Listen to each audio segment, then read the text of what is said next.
Schönen guten Abend, meine Damen und Herren, liebe Kolleginnen und Kollegen. Ich möchte Sie im Namen der Arbeiterkammer und des ÖGB-Büros hier in Brüssel sehr herzlich willkommen heißen. Es ist schon zum dritten Mal, dass wir gemeinsam mit dem Europäischen Gewerkschaftsinstitut und mit dem EGB die Präsentation dieser Zahlen hier veranstalten. Und wir freuen uns sehr, dass Sie heute gekommen sind. Zurzeit findet gerade die Tagung des Exekutivkomitees des Europäischen Gewerkschaftsbundes statt. Und es gibt ja kaum eine politische Diskussion auf europäischer Ebene im Moment, die darum herumkommt, dass man nicht auch ein bisschen spekuliert, wie wird das denn sein rund um die Wahlen zum Europäischen Parlament, was wird denn möglicherweise danach passieren, und da ist allen Spekulationen und allen Ideen, die es hier gibt, Tür und Tor geöffnet. Wir sind auch keine Wahrsager, die sagen können, was nach dem Voting im Mai sein wird, aber was wir schon machen können als Gewerkschaft und als Gewerkschaftsbewegung ist, dass wir unsere Erwartungshaltungen an die zukünftige Kommission und an ein zukünftiges Europa formulieren. Das haben wir in der Vergangenheit getan, das machen wir jetzt und das werden wir auch in Zukunft tun.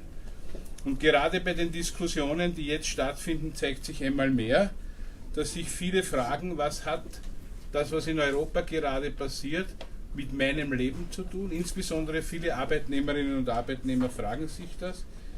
Und sie wissen nicht, in welche Richtung geht dieses Europa. Wird es ein Europa der nationalen Egoismen, des Populismus und der weiteren Angriffe auf Arbeitnehmerinnenrechte sein? Oder wird es ein soziales Europa sein? Und wenn man uns fragt, die Gewerkschaften in Europa, dann ist die Antwort ganz klar, es muss ein soziales Europa sein. Es gibt keine Alternative zum sozialen Europa. Und ein soziales Europa bedeutet für uns, dass die soziale Säule mehr sein muss als ein guter Marketing-Gag der Kommission oder von sonst jemand. Arbeiten wir daher an einem Europa, das sozial und wirtschaftlich stark ist, statt auf Lohn, Sozial- und Steuerdumping zu setzen.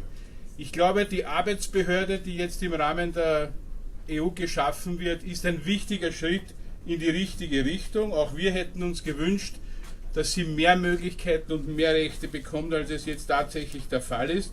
Aber es ist vollkommen klar, dass wir gegen Lohndumping etwas tun müssen. Und es ist vollkommen klar, dass das Lohndumping in Österreich, und das kann man auch nachweisen, immer dramatischer wird. Unsere Bauarbeiter-Urlaubskasse, die unverdächtig ist, im Geist irgendwelcher roten Kommissare ihre Zahlen zu präsentieren, hat festgestellt, dass in über 50% aller Entsendungen Unterentlohnung stattfindet. Und wir haben auch festgestellt, dass die Strafen, die ausgesprochen werden, kaum durchsetzbar sind. Etwa im Burgenland, das ist an der Grenze zu Ungarn, wo diese Fälle besonders geballt auftreten, konnten von 1 Million Euro Verwaltungsstrafen gerade mal ganze 2000 Euro eingetrieben werden. Daran erkennt man, Lohn- und Sozialdumping ist ein Thema. Wer behauptet, das gibt es nicht, leugnet diese Entwicklung. Und wer behauptet, das ist ja gut, dass das so ist, weil es gut ist für die osteuropäischen Länder, der unterstützt in Wirklichkeit ein Geschäftsmodell, das auf Lohn- und Sozialdumping beruht. Und dafür sind wir Gewerkschafterinnen und Gewerkschafter nicht zu haben. Meine Damen und Herren, liebe Kolleginnen und Kollegen, arbeiten wir an einem Europa der sozialen Rechte. Wir wollen ein Europa, wo die sozialen Grundrechte Vorrang vor den wirtschaftlichen Freiheiten haben.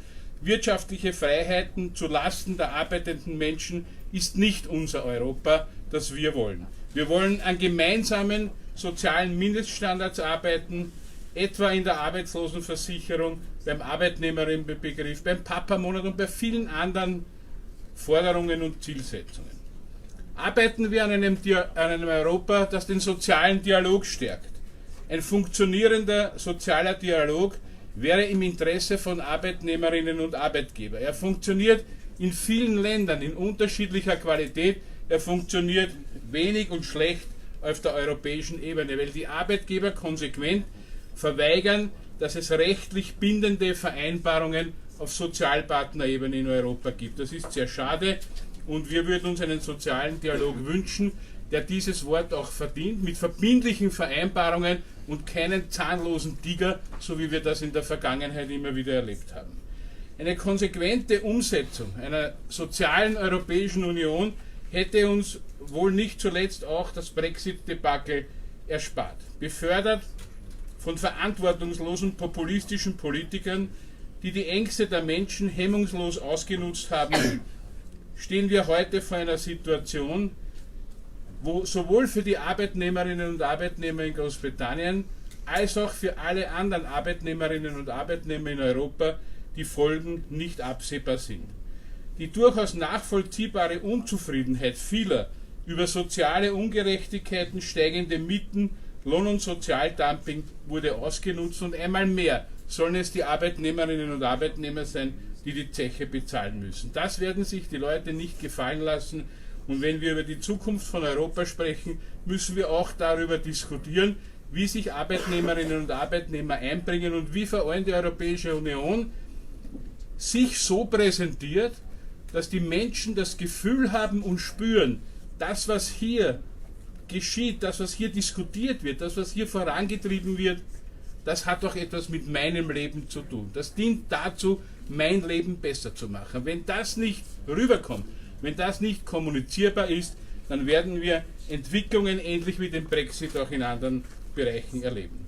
Hören wir hin, wie es den Menschen geht und was sie brauchen.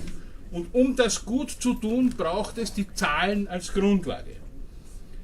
Und manches Mal beschleicht mich das Gefühl, statistische Erhebungen hätten nur den Zweck, den Kurs der Kommission, wirtschaftliche Freiheiten um jeden Preis zu rechtfertigen. Fakten, die uns verraten, wie es den Menschen wirklich geht, sind sehr dünn gesät. Die Labour Force Survey erhebt zum Beispiel, wer in der letzten Woche 1 Stunde oder mehr gearbeitet hat. 1 Stunde, das ist wohl wenig aussagekräftig. Welche Schlüsse soll man ziehen, wenn man weiß, dass jemand 1 Stunde gearbeitet hat?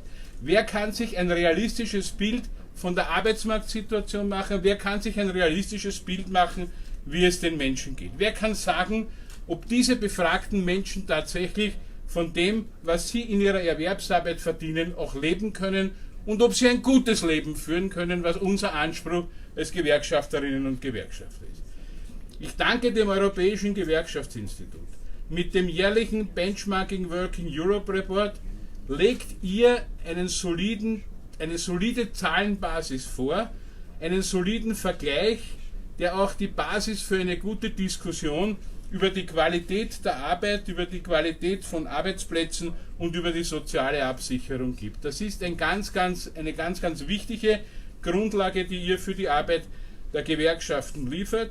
Ihr zeigt Fakten auf und das Aufzeigen dieser Fakten im Detail, dazu dient der heutige Abend. Wir müssen noch einen Schritt weiterkommen. Wir brauchen eine Politik, die dann diese Fakten aufgreift und als Grundlage nimmt für nächste politische Schritte und Vorhaben. Ich habe es schon erwähnt, unser gemeinsames Ziel zu erreichen, und ich glaube, das eint uns alle, ein gutes Leben für alle Arbeitnehmerinnen und Arbeitnehmer in Europa. Ich freue mich sehr auf die interessanten Präsentationen und auf die Diskussion. Ich heiße Sie nochmal herzlich willkommen. Alles Gute.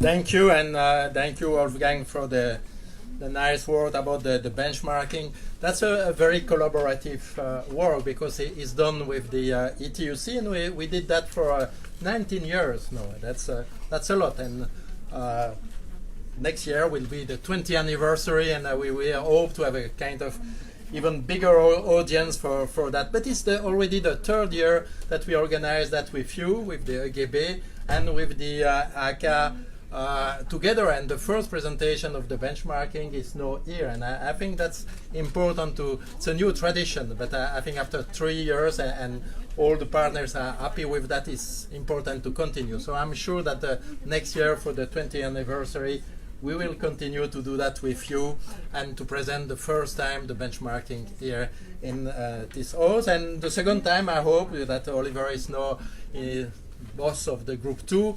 We will continue for the next presentation to do that for the Group 2 of the ECOSOC.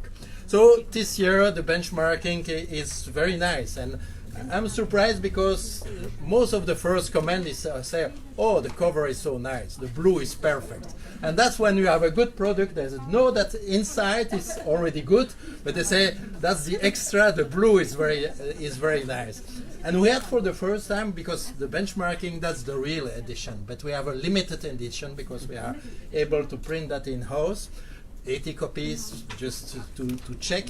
And someone from the commission call us and say, a colleague of mine saw someone in the lift in the commission with a blue publication, seems to be the benchmarking. Could you have the first version of the benchmarking? And say, yes, sure, for the commission we will send the last version we had printed of the benchmarking. And that's also important because we want to influence the debate, and as you said, it's important for the trade union to have fact, but we want also to influence or try to influence the European policy, and that's very important that the people from the Commission take that seriously, read, agree or disagree with the data we present or the way we interpret the data, but we have this dialogue and influence the Commission.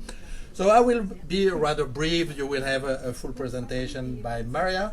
And as you know, there is a lot of graph in the benchmarking, and this time in this edition we try to have small, bigger graphs, so there is some innovation for the specialists. So in your archive you can compare this version to the previous one, and you see small differences. And each has its own preference in the graph. And I have my preference, and I found the graph page. I have to find it. Page 16 will be presented, is the slide 12 of Maria, and is the presentation. When I came here for the first time, I present the graph, and each year I just follow that, is the investment of the European Union in clean energy. And what the graph is telling is rather terrible. Trump is doing better than Europe. So there is more investment in clean energy in US than in Europe. And you look to China, 2.5 times more. 2.5 times more. And that's important because it's investment, it's about the future, it's about the world, it is about all the different power will balance the relationship. And that's also what is happening here in Brussels, in Sweden, in all the countries, that young people are saying, look guys, take that seriously. Climate change is not one item in the long list of the trade unions' demands. It should be the first one. And for that we have the concept of just transition, or fair transition. So it's not that the trade union have nothing to say or not have prepared, but I think it's time. And unfortunately, the graph is a little bit small, but last time I would like that it's half a page at least. But it's really time that we push that on the agenda. We create the condition to have the dialogue with the young generation who are saying, okay, we are the actor for the future. What are you doing? And we are workers for climate. And we have even a banner with ETUC, ETUI, workers for climate, saying, not only that we support the young people, it's not about supporting the young people, we can support everyone in the world, is that we want to participate to the conversation about the future. That's important, that we want to be part of the conversation and to influence the policies that are deeply needed if we take seriously what is the main challenge for the future. And finally, where we will find the next generation in the trade unions is the young people. Is the young people. There were a meeting at the ETUC under the auspice of Luca with the leader of the Belgian movement, and they were all convinced when we are arguing that you have environment and social and employment. They say yes, that's so clear for us. But that's really important to engage this dialogue. The second thing I think it's important, we have the chapter every year, but this time is even more important, is the last chapter, Democracy at Work. Because, as you said, that we have the election, and we know what are the risks and what is happening in many countries, including Austria, when extreme right and populists came to power. And that's the risk of about democracy. But we have something to say about that. We can say something in journal level, and we try to help the members of ETUC to have a dialogue for that. But we have the democracy at work, which is really important. It's that at the core of the action of the trade unions. So this chapter, and there is a lot of graph, it's very visual, it's very topical and very important, because in all the debate that we will have in the round to the European election, that's also the topic that we want to bring upward in the discussion, not only democracy, populism, but what is democracy at work. So I spoke already too much. Thank you for coming. And now it's time to have the substance with Maria about the benchmarking and the debate with the panel. Thank you, and have a good debate.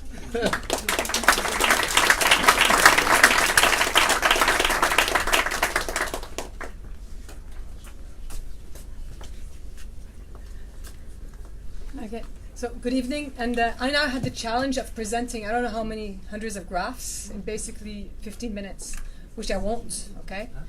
But I've made a kind of a small selection of graphs which I think can kind of get the debate going. So basically I will set out kind of an introduction to what the benchmark is all about. And what the benchmarking is all about is basically what the context is that we're in. Okay, the context which we evolve within, and how we can try to manage it or influence it as collective actors. So the introduction is basic that there are 4 chapters in the benchmarking as each year. And as Philippe already said, the last chapter, which is normally about European industrial relations, is this time very much focused on democracy at work, for a very, very good reason, is that we need to have discussions about how we can get democracy to function, how we can foster it, and how we can promote it. And democracy at work is one of the factors that we need to take into consideration a little bit more seriously than we've done until now. So what is the context, and what are the main messages? Well, I think we all know that we're facing a period, or we are actually in a period of uncertainty. There's economic uncertainty because Brexit. I tried to understand what was in the newspapers this morning. I'm not quite sure I got it yet.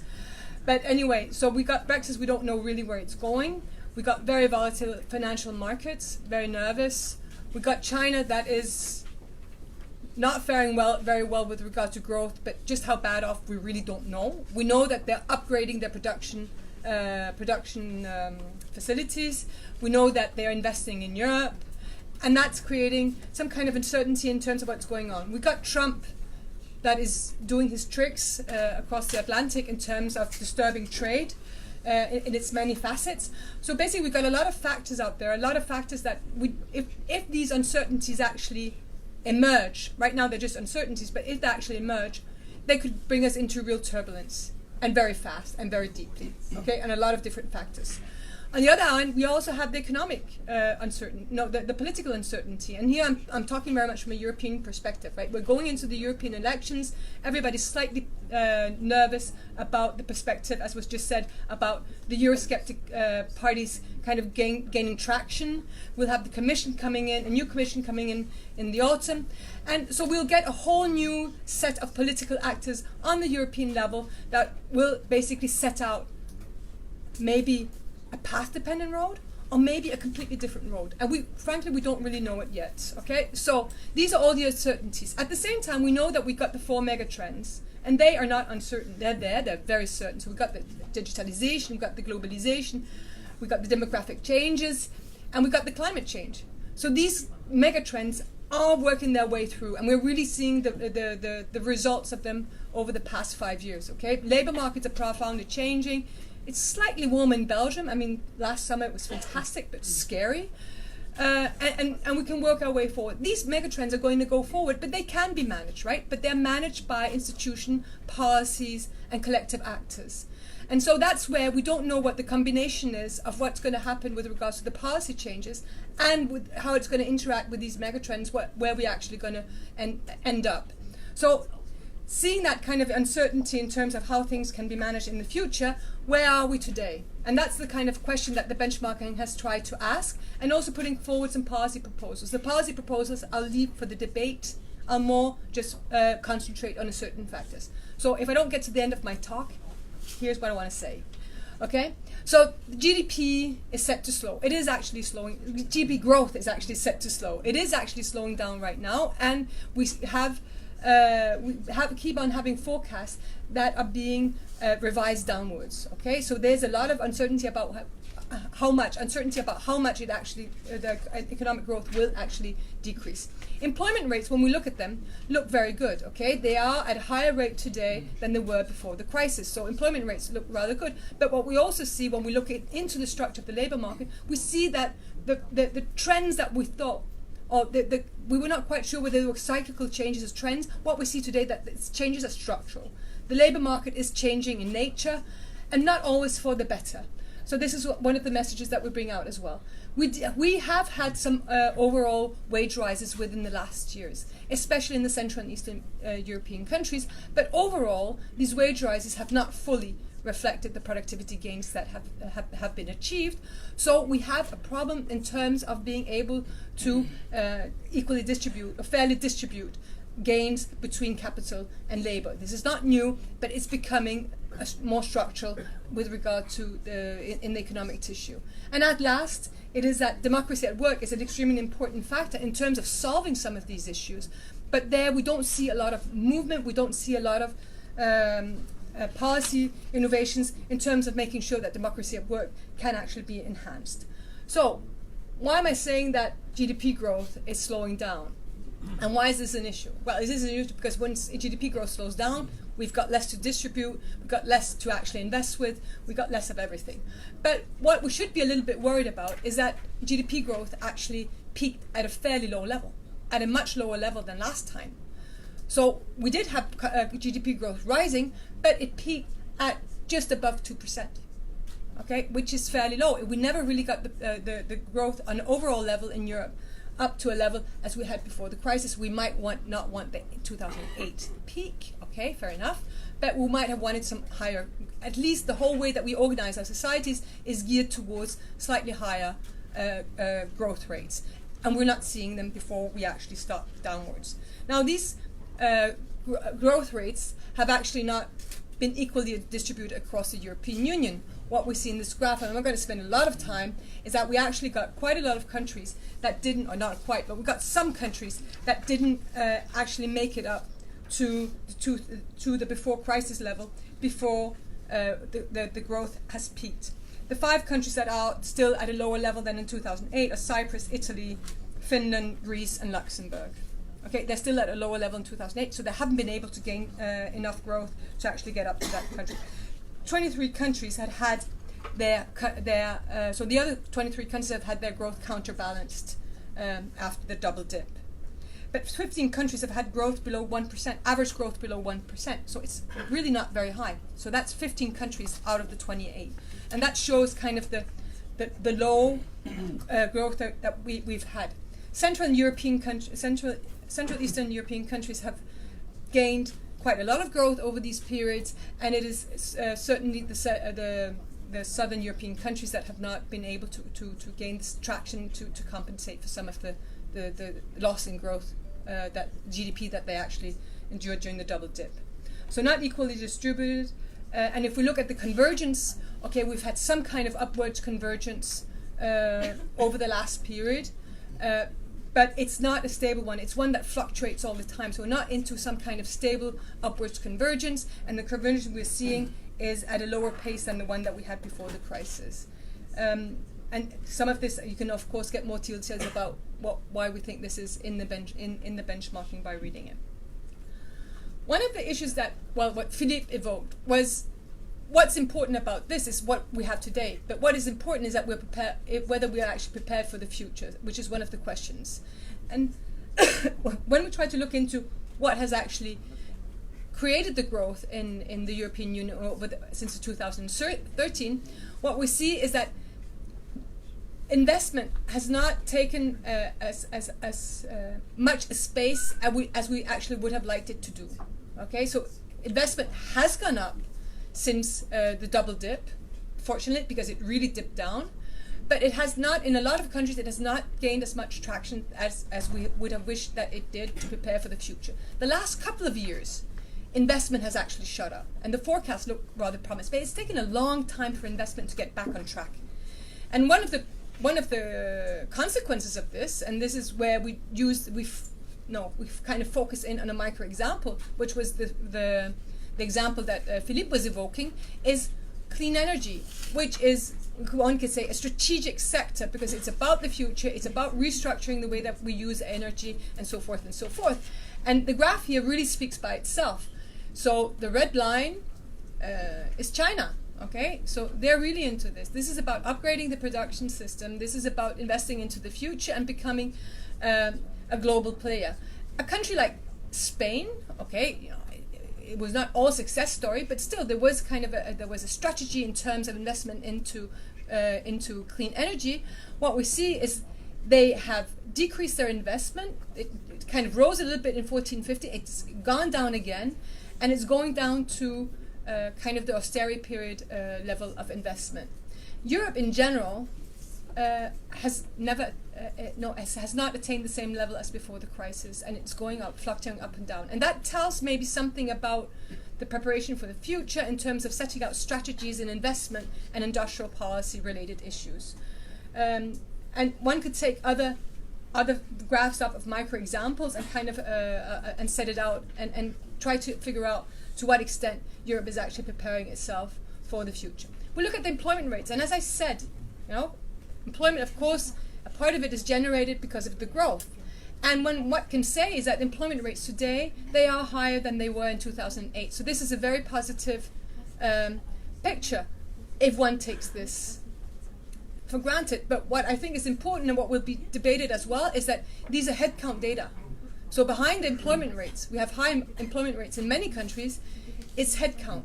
So behind here we have people that work 40 hours a week, and we also have people that work 1 hour a week. So it's a very heterogeneous bunch of people that are behind the statistics. And that's maybe something that we should concentrate a little bit more about, is in terms of what we usually do in the benchmarking as well, is to compute the volume, kind of to flesh out what we really need to look at in terms of volume and in terms of headcount. I only present the headcount.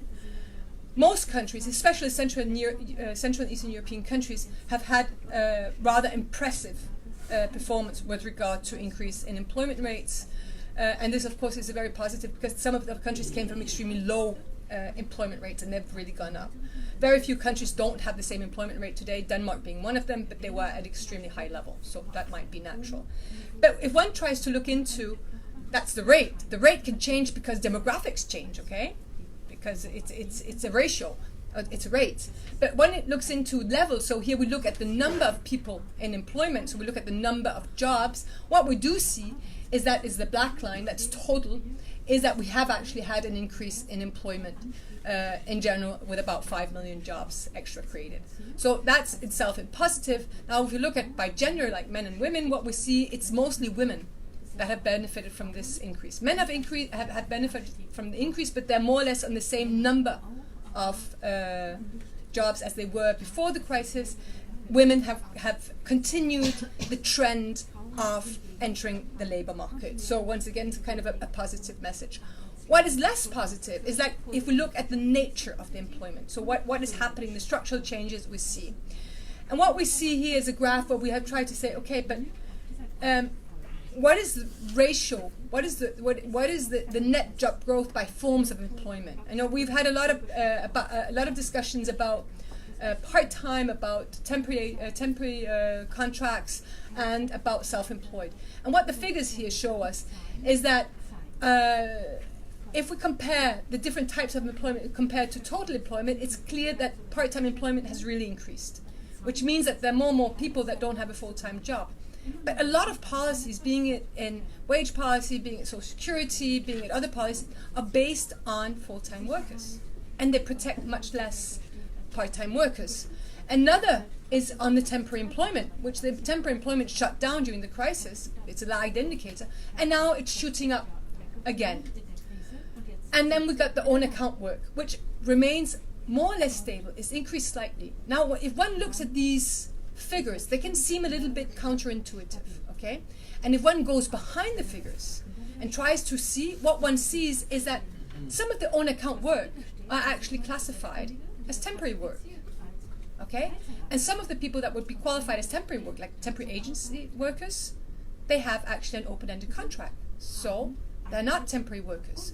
So the classification within these employments, with the changing nature of work, becomes more and more blurred.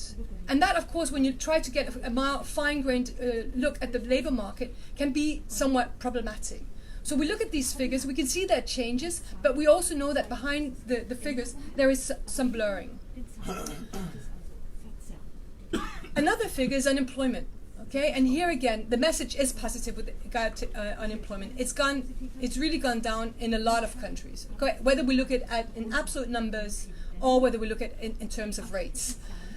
Countries that still remain at high rates, of course, Spain, it's Greece, Italy as well, has not been really able to decrease their unemployment. So countries, again, are performing very, very differently. And again, some of the Central and Eastern European countries have been really good performers in this. So one can say that the economic gain has really been important and had a positive effect to a certain extent, at least if one looks at the headcount, if one looks at the general data. But one needs to look behind it, but I don't have time to do this here. One of the other structural changes we've had in the labor market, which was pronounced as well, is of course, sectors change, occupations change, education changes. And when we look at what is happening with regard to the young people, what we see is across the board in the European Union, younger people are becoming higher skilled. They're taking longer educations, there are more younger people going to universities, getting degrees, whether it be university degrees or whether it be getting vocational degrees, but they're getting more and more degrees across the board in Europe.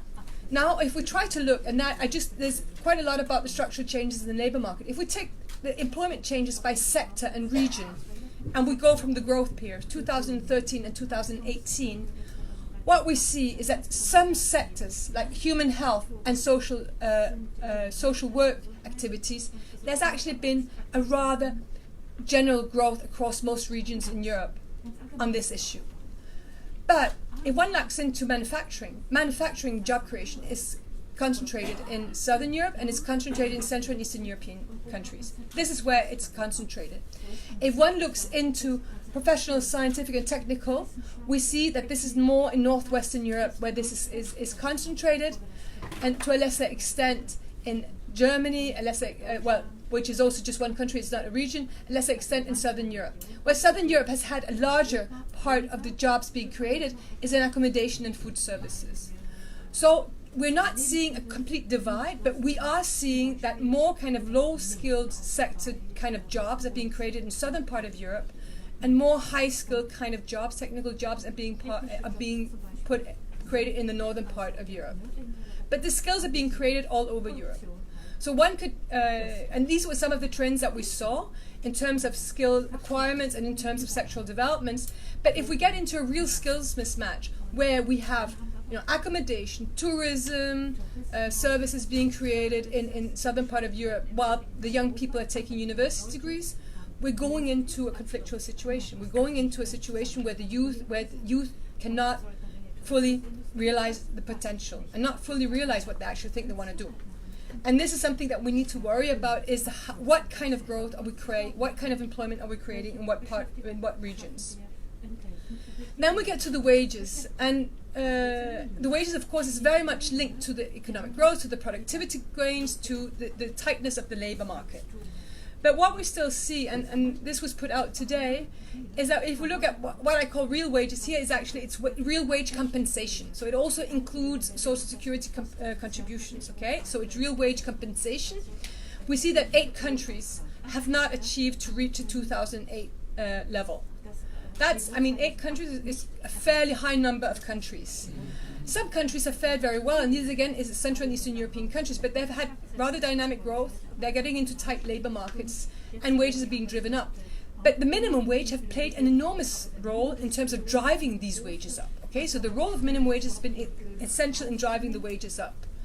And this has not happened in a lot of the other countries. If we take productivity gains into play and say, okay, productivity gains needs to be shared. Here the situation is even more bleak. Okay, the situation is even more bleak as a lot more countries have actually not had wage compensation that reflect inflation and productivity gains, which means that productivity gains are not being equally shared between capital and labor. And this, of course, then leads to a situation, well, it's a part of the explanation for the flattening out or decreasing trend of the wage share. Now, one can decide that this is important, one can decide that this is not important. I think in the benchmark, at least what we say is that this trend is not a sustainable situation. It's not a sustainable situation that growth, the gains of growth are not equally shared between labor and capital for a variety of reasons. So, how to solve it? And that, I think, is some of the things that we can discuss can be discussed in the panel. So the last part that I'll briefly jump into is that one of the solutions, of course, is to have social partners, right? So, and there we have to say that there's been quite a lot of initiatives lately trying to reboost a little bit the social dialogue, try to reboost the capacity of social partners to be able exactly to go in and negotiate, to be to be a part of what actually steers the society. And this after some years where, collective industrial relation systems in certain countries were basically flattened. So colleagues from the ETUI has created what we call the diamond of democracy at work, okay? Nice phrase, I found it a very good invention from their part. And they've basically put up in the diamond all factors that could contribute to democracy at work.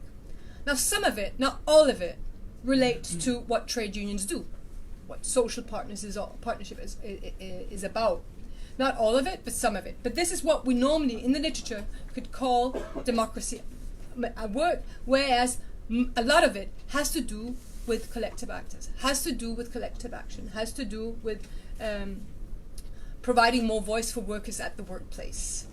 And why is this important? But it's important to be able to have a strong negotiating partner to make sure that you actually get the wage shares, the wage gain that you actually deserve, okay? That's one thing. But the other thing is also that democracy at work actually goes hand in hand with civic democracy, meaning the more democracy you have at work, at the workplace, the more likely you are to vote, the more likely you are considering yourself to actually being able to influence policy, and the more interested you are in politics altogether, which in itself is a good thing. But if we look at democracy at work as we measure it by European Participation Index, it's not equally distributed across Europe again. So here, clearly, there are more initiatives that we need to do in terms of capacity building, in terms of structures, in terms of institutions, and in terms of just enforcement of rights that already exist. Now, is it a good thing or a bad thing? Well, there's a lot of selling points why this could be a good thing. I think democracy at work is in itself a value. Okay, it is a value in itself to give workers a voice to influence their workplace. But the democracy at work is also good for productivity. Okay, and productivity gains, labor productivity growth has not been that dynamic in the latest period. So if we promote a little bit more democracy at work, we might get a little bit more higher productivity. Democracy at work is also good for inequality. I think that collective bargaining coverage is one of the biggest factors in explaining the containment of income inequality. And finally, democracy at work and average wages is also good. The more democracy at work, the higher the average wages. So in general, there are a lot of factors with regards to democracy at work that goes together. I'm not talking about causality. I'm talking about correlations. They don't hamper each other. They go hand in hand. They are, part of a bigger puzzle, of course.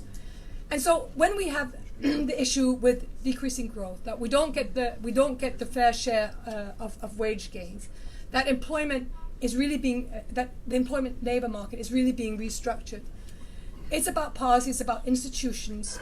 Of course, it's about law, but it's also about providing more democracy at work to be able to be a part of the conversation at the workplace. Okay, thank you.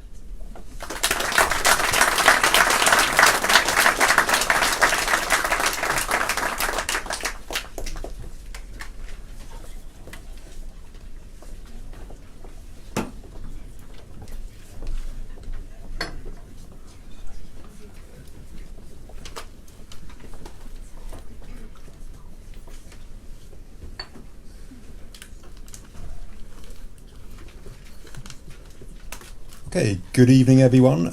My name is Steve Coulter, I'm the Head of Communications at the ETUI. So for the last 40 minutes or so, because we don't want to keep everybody from their dinner, we will have a debate about what we've just heard about. Allow me to introduce everybody on the panel. To my extreme left is Ruth Paserman, who is the Deputy Head of Cabinett of Commissioner Marianne Thyssen. Slightly further to my left is Luca Visentini, who is General Secretary of the ETUC. I then have my colleague Sotiria Theodoropoulou, who heads the unit that deals with economic, social and employment policies at the ETUI. And then to my extreme right, which I'm sure means absolutely nothing, I have R.D. Buxbaum, who is Senior Expert in the Social Policy Unit at the Austrian Federal Chamber of Labour. And for my own part, may I say how happy I am to be in Europe and not to have to talk about Brexit or royal weddings. It's a huge pleasure. So let me just start, first of all, with Luca. So we've heard, there's some good things going on in Europe, falling unemployment, increasing employment and growth, but also a lot of structural problems, and on top of which Europeans seem pretty unhappy. We have lots of people voting for populist parties and record levels of disillusionment with Europe. What, in your view, is the key challenge that we must face, and do you have any policy solutions for this?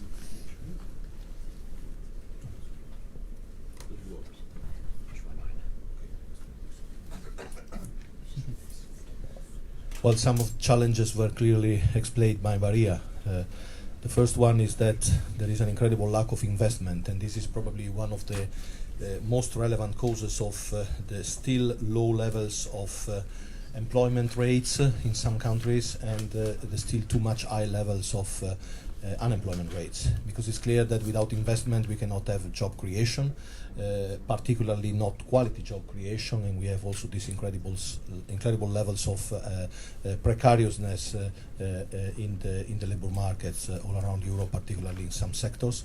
So the first point, in my opinion, is that we have to relaunch investment, but investment alone is not enough. By the way, public and private investment, not only private investment. Ruth knows how much supportive but critical at the same time we have been for the Juncker plan.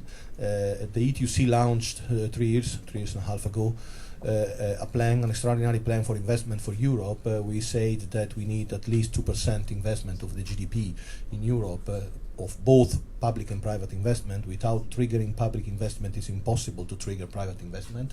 Companies don't invest if they don't see a favorable environment for investment. So investment is the first key element. The second key element is wages. Because our economies are mainly based on investment and internal demand. Export is important, but we are coming out from a decade of obsession for export and only export, and this has completely jeopardized the potential of our economies to compete in the global arena. So we have to really come back to the basics. Export is fine, but investment, public and private, and wages are also key elements, to relaunch economic growth in a sustainable manner. That means that then we can have job creation, we can have a better share in the economy, we can have more equality, we can have less social exclusion, and so on and so forth. And when it comes to wages, minimum wages, fine. In some countries it's the only tool we have in our hands to try to increase wages. You have seen the Bulgarian figures. This is very symbolic and emblematic, because in Bulgaria 10 years ago the minimum wage by hours was 1.5 euros gross amount. Now it has increased by 87%. But what does it mean, an increase of 87% if you apply it to 1.5 euros gross amount? We are not yet to 3 euros. And so, this was done only by increasing minimum wages. Different governments, different political orientations, they realized at a certain moment that having so low wages would had led to incredible brain drain, to total jeopardization of the labor markets, no possibility, to value the investment in skills and competence for workers in the country, and so they destroyed the labor market, more or less. Although they had incredible high levels of GDP growth, there was no wage growth, no catching up with productivity, and totally jeopardized labor market. So in this respect, this is really the symbol of what we need to achieve to achieve different wage developments and wages catching up with inflation and productivity at the same time and accelerating the path for upward wage convergence, we need democracy at work. Collective bargaining. Collective bargaining is the only tool in our hands to make sure that wage developments can really cope with the developments of the economy, developments in skills, in digital, in innovation, in research, etc., etc. So investment need public policy, of course. We have to reform the EMU, we have to protect investment, public investment in the different European countries, we have to put in place extraordinary plans for investment. It's not true that the money is not available. The money can be generated through the markets in a virtuous circle, not vicious, as we had so far. So there are public policy that can increase investment, as there is democracy at work that can increase the wage share and can make sure that wage developments can really cope with the path of the economy, making the whole thing completely sustainable. And there is a third and last element that has to be considered, that is transition. Because, okay, investment, job creation, wages, better sharing the economy, more equality, etc. But, you know, if we don't manage the phenomena that are happening in the economy, in the labor market, climate change, the consequences of on jobs, and digitalization, automation, restructuring processes, and so on, and we leave the people behind, well, even if we manage to increase investment and wages, this will go only to the few. This will not benefit everybody. And so even in this framework, without managing a just transition, or just transitions, as we call them, because there are different kinds of transitions that have to be delivered, well, the picture will not be completed. So this is the triangle we have in mind. Investment for job creation, wages, and collective bargaining, workplace democracy more in general, and just transitions. If we address these three elements, well, the future will be better. And by the way, the reason why people voted for Brexit or are now voting for the far right or nationalistic anti-European parties is exactly because they don't see a future. If we don't build up a better future for people, they will continue be biased towards this kind of very bad, developments also in politics. It's our responsibility, but it's also the responsibility of the European and national institutions. We have to say that in the last period, the European Commission really changed the narrative. We have to recognize that there was a great turn into the right direction, because the European Pillar of Social Rights, all the legislative initiatives that followed, and so on, all this changed really the narrative. But there is still something to be done, on the three elements that I've mentioned. Thank you.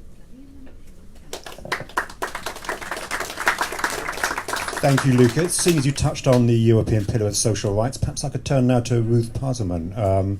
So it's been, just over 1 year since the pillar was instituted. As you've heard, the unions are actually quite happy about what you've been doing. There is, though, a little bit of trepidation about what will happen in the autumn when the new commission takes over. Can you offer some words of reassurance that the good direction will continue, and maybe even offer some hints about what we might see, what's next in the pipeline on social rights and labour rights? Thank you. Thank you, Luca. Very kind of you. We always say that, the pillar is a joint commitment of the Commission, the Member States, and the social partners. We have done our part through, implementing it as much as possible through our instruments, that is, EU legislation and the social fund, and monitoring through the semester. If I may, I go through these things because I think it has an impact on your question on the future. For legislation, we have been successful in getting so far, I think, it's not actually yet completely signed, in blood, because it has to go through the legislative final steps, but normally we have been successful in all our legislative proposals, which means that we will have better rights for precarious workers through our proposal for directive on transparent and predictable working conditions. We will have better conditions for parents through our work-life balance. We will have better conditions. We will have the employment, the European Labour Authority, which will help cooperation between member states for mobile workers. And we have made a recommendation on access to social protection, which is a recommendation, but it really has put on the agenda of member states the issue of precarious work or maybe not so precarious, but people that go between jobs, they change careers, they move around, and they lose their rights to social protection. In this, they don't have effective coverage. So, and there is movement in member states on this issue because the regularize is a problem. So I think we have done what we could on the area of legislation. We can discuss about that, and I may have some ideas, but that's really up to the new commission to identify what will be their priorities. But we've at least put down, in law, at least the minimum things. Now, so that's the first point. The second, we've also put it out in our financial instruments. So, in particular, a proposal for the Social Fund Plus. Here again, it's not yet adopted. We don't know what's going to happen with the multi-annual financial framework in general, to be honest. But okay, we are confident, that some form of our package will pass, and it will not be completely eviscerated. And therefore, also there, we have put the instrument for member states to actually implement the pillar at the national level. Now is about the implementation of the pillar at national level. And there, obviously, there are some member states which are more happy to do it and others that are less happy to do it. And the Commission monitors this through the European semester. Clearly, this round of the European semester, since we have been there, we have certainly had a much more social angle on the European semester and on monitoring member states' policies. I hope this will continue. I think it will continue, but I'm not going to put my hand on the fire that it will continue because I don't know what the new Commission is going to be like. I think the new Commission will have to be committed somehow to the Sustainable Development Goals, and of course within the Sustainable Development Goals, the social arm, let's say, of them, we have clearly stated that for us the European Pillar of Social Rights is the way to implement also the Sustainable Development Goals. So from that point of view, I am reasonably optimistic, let's say, that it will stay clearly on the agenda. And the question will be about, on one hand, whether there is further legislative initiatives that the Commission could bring through, and on the other, on the implementation on the ground in member states, and how much we can do to push it and to make it happen. It's not obvious because, it's about member states' competencies. For me, my personal vision is that we should not necessarily see that the evolution, the structural evolution, that it's not anymore the 40 hours week the norm in theory. It's still the vast majority of people who work the more or less 40 hours a week, but let's say we're moving toward a more flexibilized labor market with many more people working part-time who also want to work part-time, but let's say a lot of moving in this direction.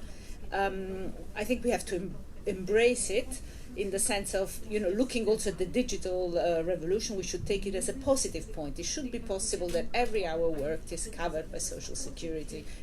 You contribute for every hour worked, and if you work 10 hours a week, okay, you will not have a fantastic coverage, but you will still have coverage, as opposed to zero coverage now if you don't have a full-time job.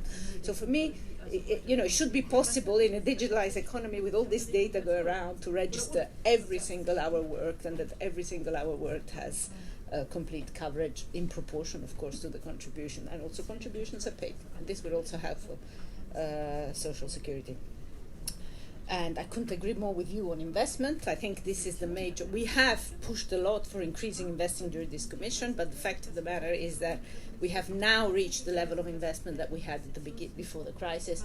So there's not at all been a surge of investment. There's not been a catching up, let's say, for the slowdown in the period of the crisis. So that is, and I think the graph on the what was it, clean investment is very telling in that. And so it remains one of the priorities for us. We are also there mobilizing the InvestEU proposal to be able also to mobilize private investment. And I think, the only other point that perhaps I would like to mention, I stop there. Oh, no, of course, sorry. Fair wages and collective bargaining. This is, we obviously want to push that. It has to be, again, it is not really, how much we can do at European level, maintaining the autonomy of the social partners is not so obvious. So we can push, we can, for example, earmark funds in the social funds for capacity building in countries which do not have much capacity, but at the end it's not, it's not going to come through legislation. And you also don't want it that it comes through legislation, because it is about the autonomy of the social partners themselves. So that's as far as I can answer that. Thank you very much. Let me turn now to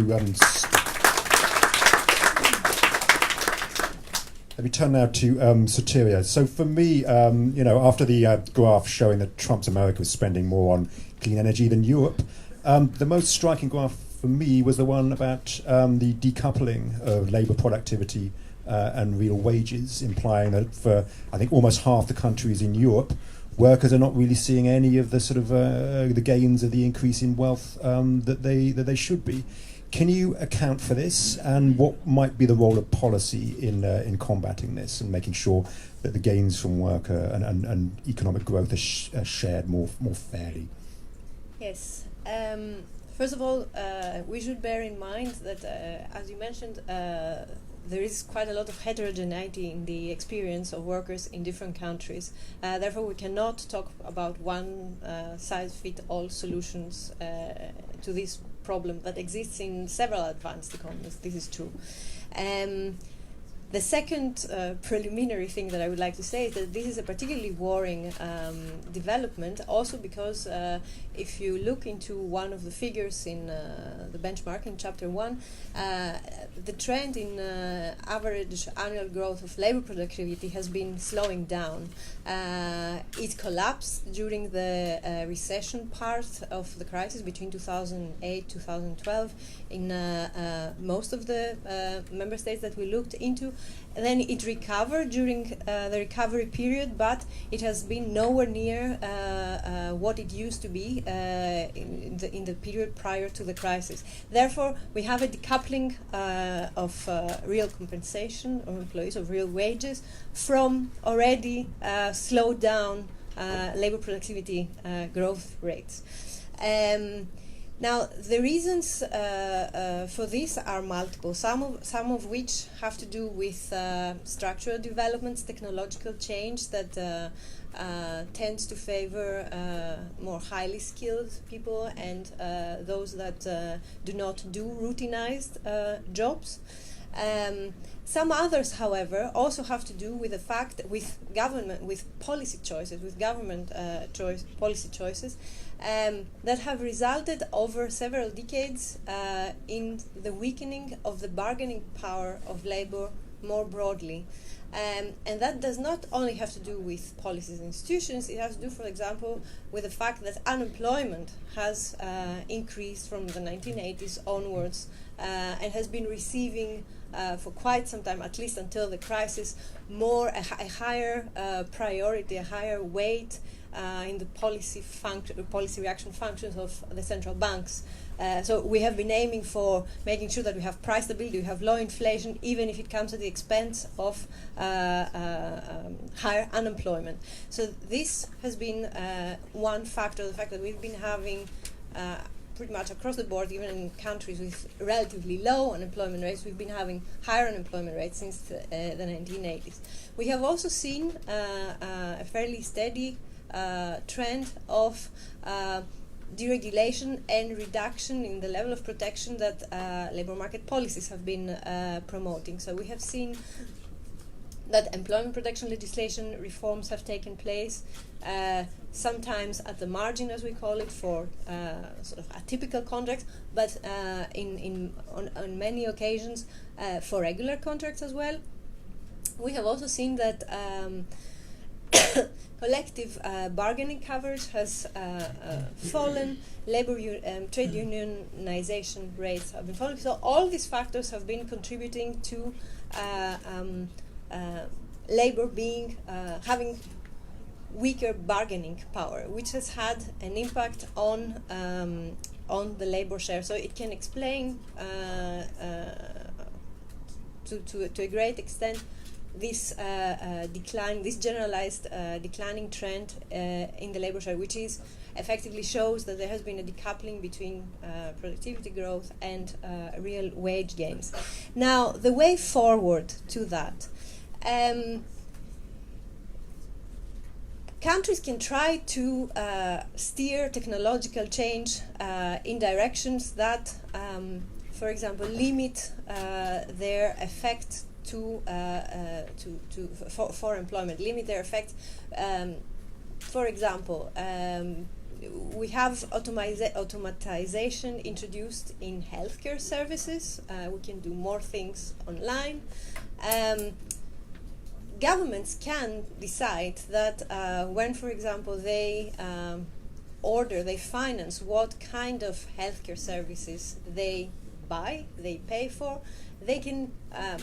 There is some scope for saying how much human interaction, for instance, we want these services to have as a content, so that we limit a little bit we try to constrain a bit the extent to which technology results destroys jobs, to put it very simply. Another policy direction would be, of course, to try to improve and change the skills that people get, and that doesn't only have to do with qualifications, how many degrees we get in the university, or how far we go, but also what kind of skills, especially in the non-cognitive area, people who get these qualifications actually acquire, so that we try to immunize them against the effects of automation, which may put them out of their jobs. And of course, we can look into labor market policies. I mean, try to reverse the trends in in deregulation, making sure that all these new forms of employment that pop up, for example, in the platform economy, make sure that we extend regulation to them, so that workers there do have the labor rights that they're supposed to have, so that their bargaining power increases. And I would like to say two final things. As I mentioned, one of the reasons why the bargaining power of labor has decreased over the decades has had to do with the fact that unemployment has increased. Therefore, pursuing macroeconomic policies that would make labor markets tighter, especially now that it looks like the risk of having high inflation seems to have been nullified, may be a strategy that pays off in terms of helping the labor share of income to increase. And then the second thing that I would like to say as to conclude, and also to link it to these trends that we have seen in political developments with the rise of anti-systemic or populist parties, as we say in Europe. Some of these policies in the labor market, deregulation that we have seen over the years, they have been in the last 10-15 years been put forward as policies that help us increase productivity growth. There is more and more research coming out, however, even from places like the IMF, which suggests that these policies have had detrimental effects on the labor share, so on inequality, on income inequality. Therefore, even if we fully accept that these policies have beneficial effects for productivity growth, which is not the case, because if we knew the key to increasing productivity growth, we would have already used it and we wouldn't be having the trends that we see now. There seems to be a trade-off between productivity growth and lower inequality.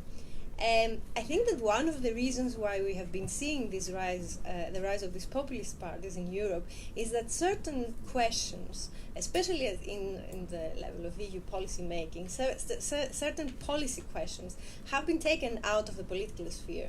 So we take it for granted that higher growth is a better thing to have under all circumstances. Of course, as Maria said, I agree that if the pie grows, then it's easier to redistribute. However, we have to ask ourselves and perhaps start putting back into the political debate the question of if we have to choose between higher productivity growth, policies that promote productivity growth, but at the same time result in higher inequalities, where exactly do we want to make the choice to stand in this trade-off line, if we could depict it like that. Thank you very much. And I should have mentioned that Sotiria was one of the main authors of the first chapter of the benchmarking. So I now turn to Adi Buxbaum. So you've done a similar exercise as the benchmarking with your labour market monitor. You've looked at a sort of wide range of indicators as well. And also, like benchmarking, you're finding quite a high degree of divergence amongst European Union countries. So the EU is supposed to be about convergence, and like us, you're finding a lot of divergence. Would you like to sort of draw out a few of the main points with this, and then explain how sort of using a different set of indicators might make policymakers a little less triumphalist about lauding low unemployment and some of the other things that Sotiria has talked about? Thank you, Steve. Well, in contrast to in comparison to the European Commission, I'm also a little bit of a kind of party pooper. I'm destroying their main messages in the end because we observe diverging trends in key areas of the labor market. As you mentioned, every year we publish the Labor Market Monitor, which is a comprehensive overview of about 60 indicators. And we observe diverging trends, especially when it comes to unemployment, long-term unemployment, gender pay gaps, etc. But before we look at this in detail, I think it's still worth taking a critical look at what is actually behind the data. Honestly speaking, the two reports, the Benchmarking Europe report and also our report, are themselves, at least to a certain degree, restricted, as we are limited by the traditional definitions of what counts as employed or unemployed. And how are these definitions limited when it comes to deliver an appropriate picture of the labor market realities, and what are the political implications? These two boxes here, maybe all of you can see them. Oh, it's a little kind of theater now. I hope I can do a good job. These two boxes here represent unemployment and employment. Obviously, the two main indicators used when analyzing labor market developments. I'm sure that most of you are familiar with the concept used in the context of labor force survey and the main definitions. So I ask you to be with me because I would like to highlight what would go into one box and what would go into the other box. Well, first question, we heard already the answer from Wolfgang Katzian, but the exercise is worth to do it again. If you work for 1 hour in the reference week, and this 1 hour job is paid, well, in which box shall I put it? Ah, great audience. Thank you. Thank you. What about the other case? It's an unemployed person that is actually available to the labor market. Well, obviously, it counts for the other. Oops. But now it's an interesting group. It's discouraged people that are actually unemployed, but maybe after a long spell of unemployment, they are not searching anymore. Well, where should I put them? Well, you're right, they don't fit in either box. So, well, that's it. So, as you see, this concept is a little bit too simple to reflect labor market realities. So, and I was wondering how someone can find a great policy design without having a closer look at the labor market realities. So Steve, in response to your question, I think statistics don't always reflect what is happening in the real world, and it's for this reason that I find it difficult to accept the current rhetoric of declining unemployment and record highs of employment. Honestly speaking, we are captured in the same methodology, but as you can see, methodology matters. It matters in the sense of analyzing things, and also it's relevant how to look and what policy implication it actually has. So if we don't have the courage to look at the labor market realities as they are, how successful can policy making be? I strongly believe, as you pointed out, we need complementary criteria. I don't ask for a substitution of the standard indicators, but for complementary criteria, just something to correct this limitation in employment statistics. Just to correct the statistics for mini-jobbers. And, well, to ensure that the right persons go into the right box. Well, I have to get it back now. They should be there. I'll leave it here.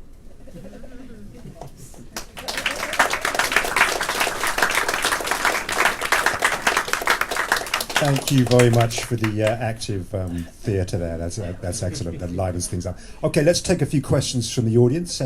Stick your hand up. I'll take a few if there are a few. Maybe you can introduce yourselves briefly. There's a hand over there already.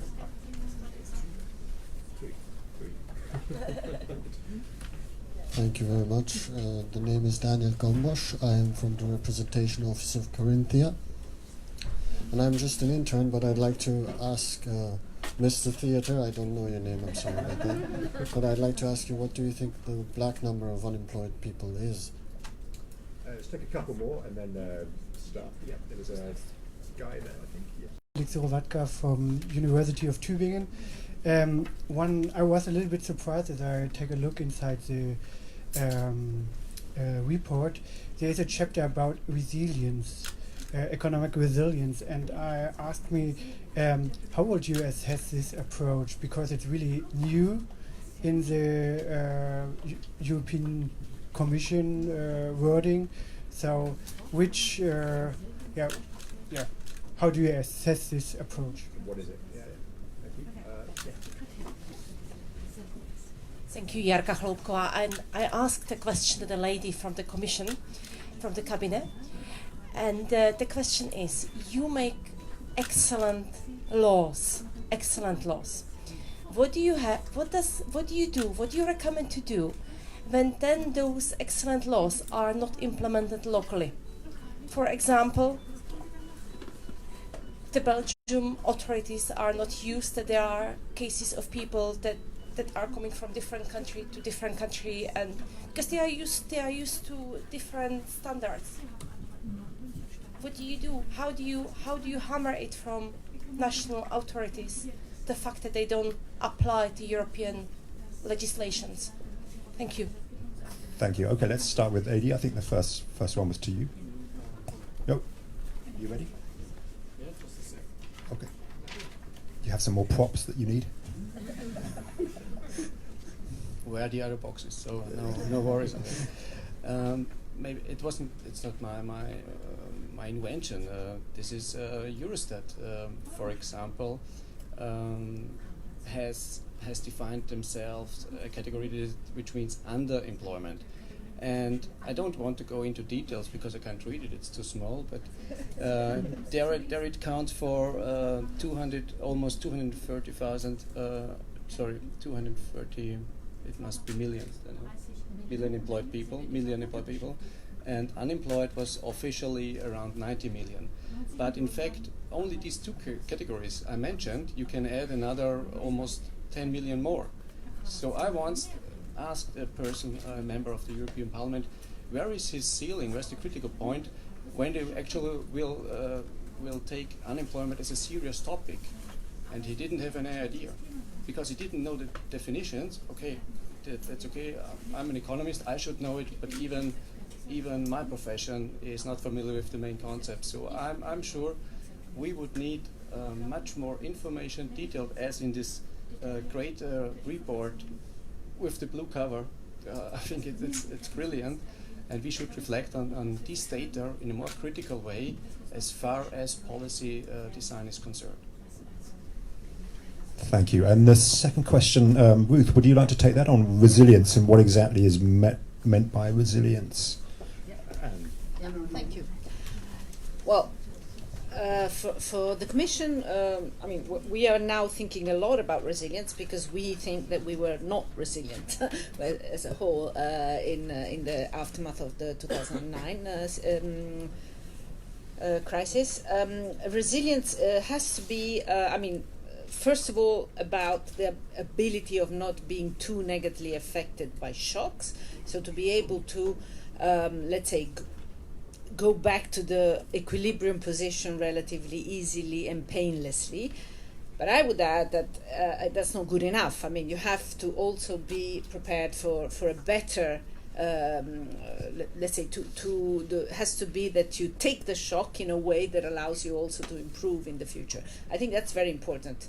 It's part of our debate internally, to be honest, because I think that it cannot be only about moving back to equilibrium, but it has to be also about going towards a higher, let's say, equilibrium, a sort of a dynamic kind of equilibrium. Specifically, I mean, on the issue of resilience, of course, the issue of resilience, by definition, it means, let's say, greater flexibility. Now, this flexibility of the systems to adjust to the new situation. Now, this flexibility does not, obviously from our perspective and also what we have done in these 5 years, it does not mean that it has to be completely on the shoulders of workers. In our opinion, it has to be that public policy has to help workers to adapt to the new situation, which also means having a new job. I mean, we have invested a lot on asking member states to improve active labor market policies, to improve skills and formation, etc. So this is, and for me, part of the issue of the productivity growth is also because, in general, European economies have not been fast enough or resilient enough to adjust to the new areas of growth. Which requires also, sort of adjusting economy as a general point of view, to new sectors, etc. Although some of the figures that you showed are quite impressive on agriculture, manufacturing. I mean, on the shift of policy. If I may, on the indicators. I just want to make a little publicity. We just published as the quarterly review yesterday. This review specifically, now first of all, we have actually now reached the peak also of total hours worked, not only of people's work. So of course, again, hours worked are unequally distributed. I repeat the point of before, but still, it's not this negative picture that you are painting. And also in this report, there is a graph on this famous labor reserve supplementary indicators. So people that are not classified as unemployed according to the standard definition, but because either they're discouraged or they're unemployed but not available to work, they're not available immediately or whatever, and also all these indicators are going down. So it's not as bad as you say. And actually, last question, which was for me, which was about the legal, the way, the enforcement, if member state doesn't respect the law, there is the infringement procedure, which is the basic legal way to force a member states to apply existing European legislation. In general, we try first moral suasion before starting going towards the infringement procedure, and also, of course, most of the European legislation is directives, which therefore allow for some flexibility in the way it is actually applied in a country. Thank you. You mentioned the dreaded word flexibility when you were talking about resilience. So I know Sotiria wants to come in on that. Perhaps Luca does as well, because when people talk about flexibility, it normally means cutting people's wages, or it can mean that. So Sotiria, I know, wants to come in on that, and perhaps Luca as well. Yes.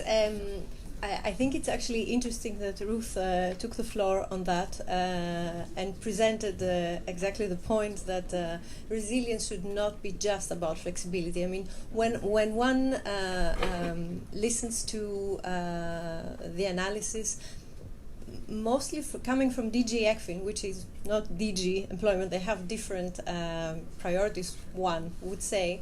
The definition of economic resilience that they tend to give is that economies following shocks return to their previous trend, to the previous growth path, with the minimum losses in terms of output and in terms of employment. Now, my take on this is that resilience, like motherhood and apple pie, is a good thing. I mean, who doesn't want to be resilient? Who doesn't want to be able to withstand shocks with minimum losses? However, the devil is in the details, because as we have mentioned in the report, resilience, there are many stages to it. So we can try to prevent shocks, so that we reduce the vulnerability of economies. We can try to minimize the impact of a shock in an economy. We can then try to facilitate the transition of an economy following a shock. For example, digitalization. We can try to help workers accept these trends in a way that reduces any losses to the welfare or helps them move on and make gains out of it. So we can have resilience using different mixes of approaches that put the emphasis at different stages, and also in the context of VMU, because I think this is where this concept has been used most extensively, because this is where we had the biggest problems with the shocks from the crisis. And there is a question of whether member states are left to deal with the shocks on their own devices, or whether we put in place, strengthened institutions and policies at the Eurozone level that can help cushion some of the shocks at the national level. So, to put it more simply, if a negative shock happens in the Eurozone, do we expect to be resilient by reducing wages, by having the internal devaluation that we had in the recent crisis, or do we try to put other measures in place that can actually cushion the shock? So for me, to put it in one nutshell, economic resilience should be going hand in hand, and this is something for the labor movement to actually fight for. Economic resilience should be going hand in hand with labor market resilience, which means that shocks are withstood with minimum losses in the welfare of workers, which means minimum losses in the volatility of their income, minimum losses on the kind of labor market security they get, because if employment, the headcount returns to where it was before the shock, but we all have fixed term contracts of 6 months, then yes, employment rates may have recovered, but we all have more precarious situation in the labor market. So, yeah. Well, as Sotiria said, we all want to be resilient, because being resilient means that we are able to survive to the shocks and the crisis. But have we been resilient in the crisis we faced in the last decade? The reply is no. Simply because the resilience has been interpreted exactly as Ruth said, only flexibility and adaptability. Flexibility and adaptability are not enough to build up resilience. To build up a proper resilience, you need, together with flexibility and adaptability, protection. Without protection, there is no resilience. And there has been no protection at all in the last decade. So now the question is not to go through, all the analysis why we didn't have protection and why we didn't survive, actually. Most of the workers in Europe didn't survive to these shocks. Now the problem is, are we able to set up a different kind of resilience for the future? Because we don't know if we will have other shocks coming. And maybe it can happen that we will have other shocks coming. Even only if we have hard Brexit, in a few days. Then we will have shocks. And these shocks will be very hard, hitting all of us. So the problem is what kind of protection we need to make this resilience really effective. And I would like to mention 3 or 4. First, again, investment. What happened in the case of Greece and other countries was that these countries were destroyed by shocks, and they didn't have any protection measure to allow them to continue investing to react to the shocks. Now, in the framework of the EMU reforms, there are a lot of tools for envisaged for investment protection in the future. The problem is that the member states, not the European Commission, the member states were not able yet to take any decision for the implementation of these investment protection tools. They are still stuck to the old tools, having some money somewhere, that can be put there. I mean, ready to be used to intervene, to not to prevent the shocks, but to cure the shocks after they happened. And it's clear, I mean, coming from the past experience, that this kind of method didn't work at all. You need to protect investment in advance, and you have to make sure that even countries that are really attacked by the shocks can still keep some room of maneuver to keep the level of public and private investment high to react to the shocks. So the first point is protection for investment, and it's not yet there. The second element is protection for jobs.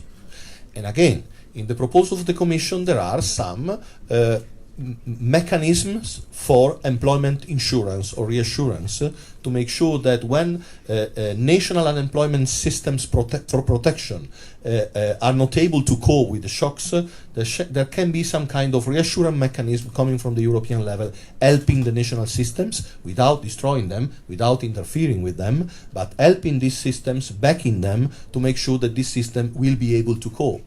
Again, a lot of discussions, but again, a lot of resistance, and still this system for reassurance against unemployment shocks is not yet there, is not implemented, it's still under discussion, but there are no decisions, and it's very unlikely that even in the Sibiu summit or before the elections there will be a decision. And again, the responsibility of member states, especially those that are better off, that think that they will never be worse off, no willingness, of course, to help the others, I mean, to be protected and to be able to resist. And again, other systems for protection, collective bargaining, to protect wages, but to protect also the skills of people, and to make sure that in horrible restructuring processes, workers are not left behind. Instead of reinforcing collective bargaining in the period of crisis, collective bargaining has been dismantled. In all the Troika countries, destroyed completely. Any kind of collective bargaining system at the sector and national level was completely destroyed. But even in countries where collective bargaining was strong and there were no this kind of shocks happening, in any case there was this ideological obsession for decentralization of collective bargaining, to eliminate the erga omnes extension mechanisms, making sure that independent workers and other kind of non-standard work didn't need any kind of collective bargaining protection, and so on and so forth. So now again we have a challenge in front of us. This is exactly what we are insisting about since a long time. We need a strong alliance at the European level, together with the Commission, that is quite intelligent in this respect because they understood, but together with the Member States and together with the employers at national and European level, to have frameworks to reinforcing collective bargaining. Of course, what Ruth said, capacity building, funding, the surplus, all this is fundamental, but it's not enough. Because in countries like the Eastern countries, or in countries that were hit by the Troika, where collective bargaining has been destroyed, or the Eastern countries where collective bargaining was never established, capacity building is not enough to create a framework that enables social partners in delivering proper collective bargaining. You need legal frameworks. And the only way to make sure that at national level legal frameworks will be established is to have a framework directive at the European level to promote collective bargaining everywhere in Europe. There is no alternative, because without this kind of tool, an hard law tool, okay, of course, is a framework directive. We are not interfering in wage setting. This is forbidden by the treaties. But having a framework directive at the European level that promotes the development of collective bargaining in the autonomy of social partners, of course, this is absolutely available in the treaties. It's possible to be done, and this will be a fantastic tool for resilience in the labour markets in the future. This is something that should really become a flagship initiative for the trade unions in the next mandate of the Parliament and the Commission, and we will have to push the next Commission, the next Parliament, the next all the governments, of course, in Council, to take on board this demand. We need a framework directive for collective bargaining. If we put together protection for investment, tools for protecting from macroeconomic shocks in the labour market, and a framework directive on collective bargaining, well, the triangle I was referring to before can be really implemented, and then we can have a proper resilience that is also a social resilience, is a resilience that protects, not only a resilience that imposes flexibility, I think. Thank you, Luca. Okay, well, we're all, I'm sure, extremely resilient people, but it has been a long and very full evening, and I'm sure everybody's very hungry. So let's call it a night and get to work on the fabulous dinner that our guests have prepared for us. Thank you very much. Can everybody thank our guests once again?